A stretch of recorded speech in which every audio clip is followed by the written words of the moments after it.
Estimados alumnos, ya llegamos a la unidad de aprendizaje número 4.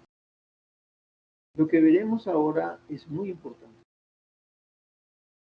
Involucra el ordenamiento de las actividades que vamos a realizar en un proyecto.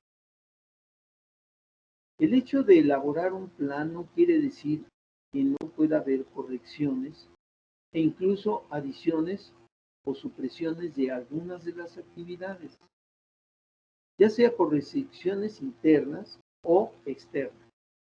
Es frecuente escuchar la frase: se nos agotó el presupuesto, o no está permitido por las leyes. Para todos los involucrados es necesario conocer el producto a obtener, así como su alcance, ya que eso hará que se trabaje en más armonía. Todo ello involucra un proceso que en la actualidad ya está estandarizado. Incluso se le conoce internacionalmente como gestión de proyectos. Y hay institutos tanto nacionales como internacionales que lo avalan. En este sentido, permítanme presentarles una muy breve exposición de estos temas para revisar algunas definiciones importantes y sobre todo también para aclarar algunos conceptos. Veremos algunos métodos de planeación y programación que son difundidos a nivel internacional y actualmente ya los tenemos en nuestros ordenadores o computadores. Así es de que podemos aprovechar la tecnología para desarrollar nuestros proyectos.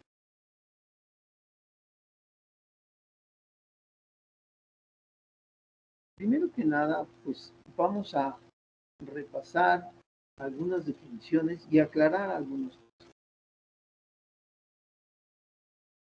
Por supuesto que nos basaremos también en algunas definiciones ya realizadas con anterioridad, pero las abordaremos con mayor.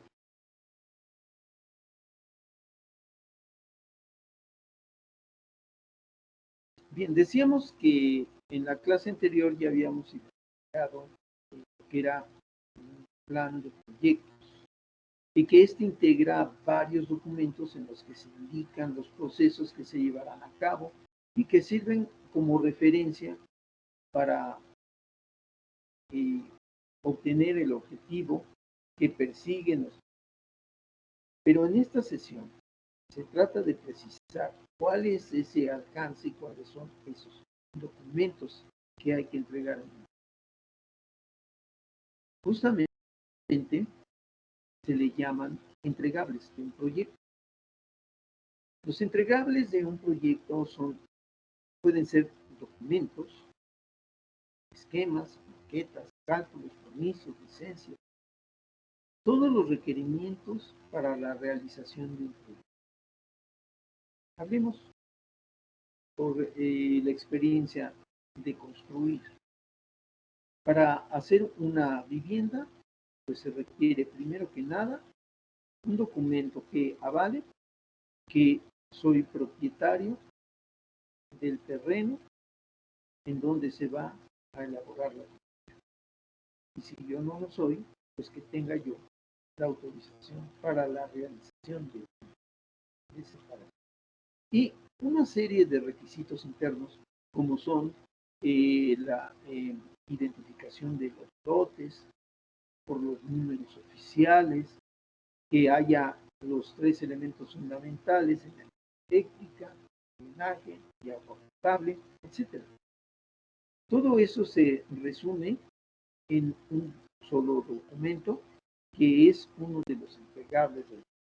Pero aparte vienen otros documentos como son los planos arquitectónicos, estructurales, de instalaciones y también de localización y precisión del terreno en donde se va a elaborar.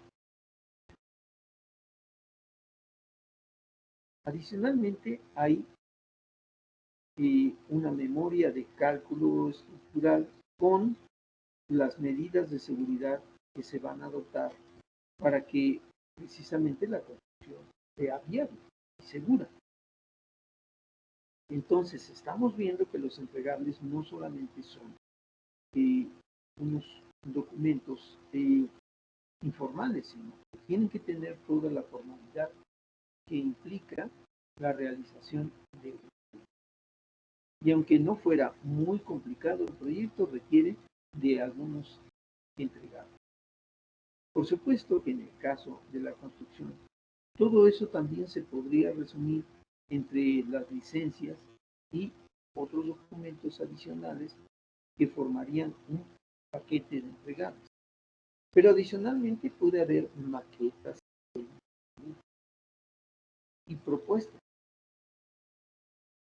Asimismo, se pueden presentar un plan A, un plan B, etc. Entonces, los entregables son documentos muy importantes. Otro elemento importante que constituye uno de los documentos de arranque necesarios es un acta constitutiva o acta de constitución de un proyecto llamado Project Chart. En México se le conoce muchas veces como orden de trabajo. Y escuchamos la frase, yo no realizo nada si no tengo mi orden. Y es conveniente hacer o realizar ese proceso porque precisamente el tener los elementos necesarios y la autorización correspondiente para la realización de un proyecto me permitirá a mí poderlo realizar sin entre otros aspectos, también le da al director del proyecto la facultad de ejercer su cargo, porque todos los involucrados en el proyecto quedarán inscritos en esta acta y deberán de firmarla o cuando menos de conocimiento de que existe este ramo.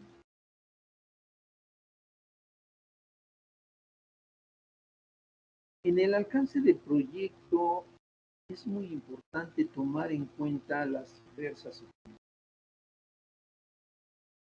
En otras palabras, el alcance del proyecto son todos los trabajos necesarios para producirlos en un tiempo determinado, pero con la opinión de todos los.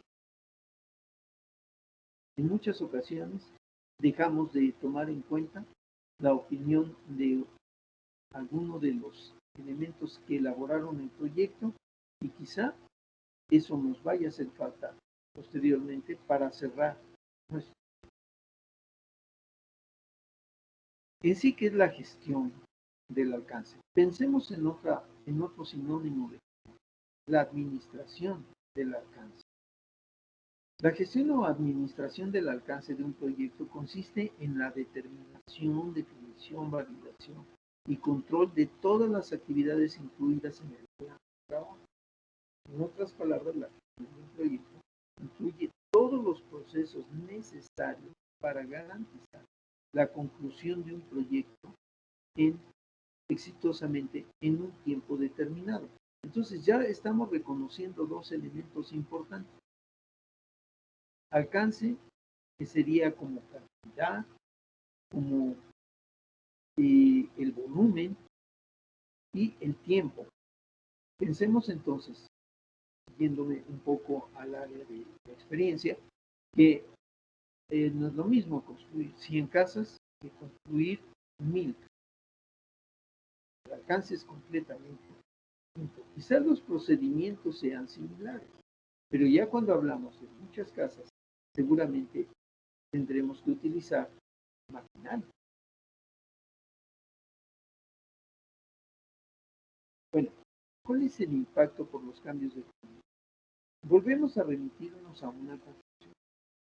Normalmente, el proyecto original termina siendo, válgase la expresión, despedazado durante el transcurso del proyecto, pues que ya no va a quedar aquí el baño, que cambiar el lado, que aquí no va a haber suficiente luz, que hay que gestionar el cambio de un área y eso conlleva cambios en el proyecto. El analizar los impactos por los cambios en el proyecto entra dentro de los requisitos del plan de gestión o de administración del proyecto. Es decir, cómo van a repercutir en costo y tiempo los cambios que se realicen en el proyecto. Hay muchos cambios en la elaboración de un proyecto, pero derivados no solamente por el tiempo de realización, sino también por la calidad que se en la realización de esos trabajos. Y por lo general, la mayor calidad, mayor tiempo, mayor.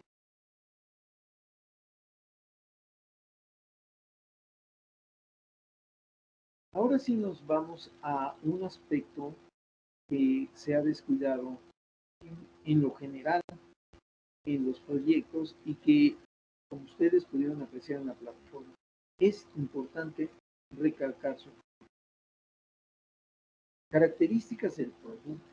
Desde la planeación, el alcance del producto o sistema debe quedar muy claro o adaptado de acuerdo al mismo producto.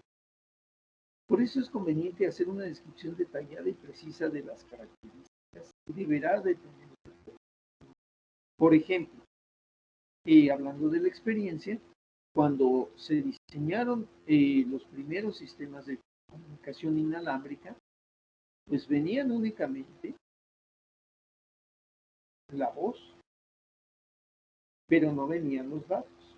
Cuando hubo la facilidad de enviar datos en la telefonía inalámbrica, pues se incluyeron, pero en los primeros productos no estaban incluidos los datos. Por lo tanto, el proyecto que se hizo inicialmente para los teléfonos inalámbricos, pues no correspondió a lo que sería el producto final, que sería un aparato que pudiese enviar también mensajes adicionales a la comunicación por voz. Ese es, sin ser un elemento muy complejo, sí era un elemento que no se había tomado en cuenta.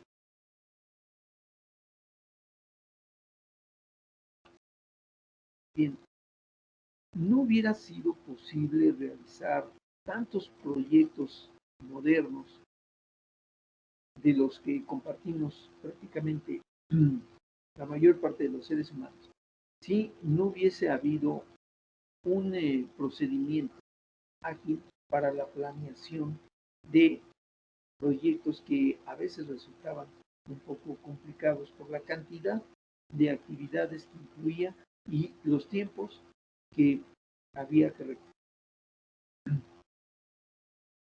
La PMI o Project Management Institute es un instituto internacional que se dedica justamente a actualizar y crear nuevos productos para hacer la programación de proyectos. En México tenemos nuestro propio instituto y es una referencia que en algunas ocasiones se exige como parte de los elementos que hay que presentar como certificación de que hemos tomado en cuenta las recomendaciones de estos institutos para la realización de nuestro. Bien, hacemos un pequeño giro para recordar un poquito el origen de la administración de proyectos. Se remontaría a las primeras civilizaciones, desde cómo conseguir el alimento, cómo conseguir la fogata, pero en realidad fue a partir de 1950 que la moderna administración de proyectos se empezó a divulgar copiosamente, principalmente en Inglaterra, los Estados Unidos y otros países que requerían hacer proyectos muy grandes. Los nombres son bien conocidos por los productos que les han dado fama. Por supuesto está Gantt, York y uno en el que me eh, interesa detenerme un poco para mencionar su impacto en la planeación y la programación de proyectos es Frederick Wilson. Él puede decirse que fue el iniciador de la planeación de proyectos, pero desde el punto de vista científico. Se encargaba de observar las operaciones que se realizaban, pero tratando de imaginar o de planear cómo se podrían hacer más eficientemente. Y él observaba, por ejemplo, las acereras, o sea, donde se fabrica el acero, cómo tenían los obreros que cargar gigantes bloques de acero para llevarlos al transporte y veía la dificultad que implicaba el transportarlos desde la fábrica hasta los medios de transporte que generalmente eran barcos o ferrocarriles. Así es de que se dio cuenta que había mucha desorganización y falta de planeación. Y él propuso que los obreros no caminaran sobre una misma línea, dado que unos iban y otros regresaban por la misma línea y se bloqueaban en algunas ocasiones. Con tan pesada carga, pues era muchas veces el desistimiento de los obreros a continuar trabajando. Así es de que Taylor planeó dos carriles, uno de ida y uno de vuelta, y se agilizaba notoriamente los trabajos. Pensemos como en un ferrocarril que tiene que ir del punto A al punto B. Si solamente hay una vía, el ferrocarril que va de regreso tiene que esperar a que complete la operación del ferrocarril que va del punto A al punto B para poder ir del punto B al punto A. Pero a alguien se le ocurrió poner la doble vía y ese fue justamente para agilizar. Simplemente con eso reducía ya el 50% de su operación. Y así sucesivamente. Muy interesante. Los invito a revisar los proyectos de Wilson Taylor. Los pasos del proceso de planificación de un proyecto. Bueno, en su misma plataforma se indica que no son estrictamente realizables en esa forma, sino que hay que tomar en cuenta el análisis previo del proyecto, la definición clara de los objetivos, la identificación completa de los recursos del plan de trabajo y una valoración de los objetivos, desde los objetivos hasta los objetivos. Bueno, ¿en qué consiste el plan de dirección de un proyecto? Bueno, tenemos otro concepto, el plan de la dirección de un proyecto, que debe de ser consensuado. ¿Qué significa consensuado? Que deben de estar de acuerdo todos los participantes y enterados de todas las actividades que van a hacer, para que cada quien realice la parte que le corresponde y no haya duplicación. Debe de ser aprobado, es decir, deberá de estar en un documento plasmado la aprobación de esa actividad. Y por supuesto ser realista. Si no, no es posible que el proyecto sea viable. Muy bien. Trabajamos en proyectos en tres ejes fundamentales. Como en la misma plataforma estudio podrán observar, no siempre son tres, podrían ser cuatro, podrían ser cinco, pero vienen asociados de tal manera que el tiempo puede aumentar o el alcance puede aumentar y el costo también. Entonces, puede ser un círculo vicioso en el cual al aumentarse el tiempo en la ejecución de una actividad, aumenta su costo y al aumentar su costo, sin modificarse, por ejemplo, el alcance, pues modifica todo el proyecto. Ahora, si el primero de ellos, el alcance, varía, pues seguramente aumentará el costo y aumentará el tiempo. Por eso esa liga entre los tres aspectos fundamentales. En muchos proyectos no se maneja un costo eh, previo porque no hay una estimación general de costos. Hablemos, por ejemplo, del proyecto de una casa. Bueno, por experiencia sabemos que una casa vale 12,000 pesos el metro cuadrado de construcción de una casa, más o menos de social, y dependiendo de los metros cuadrados que nosotros pretendamos construir, pues ya tenemos una base presupuestaria para realizar nuestro proyecto. Pero no siempre es así. Como se menciona en su plataforma, hay que tener una correspondencia entre todos las actividades, recursos y costos que se van a emplear en un proyecto. Hablaremos de eso un poco. Bueno, vamos ahorita a brincar a lo que es el cierre de un proyecto. ¿Por qué? Porque ya tuvimos experiencia. Les hablé que de 12,000 pesos el metro cuadrado de construcción. ¿Por qué? Pues eso resulta de la experiencia.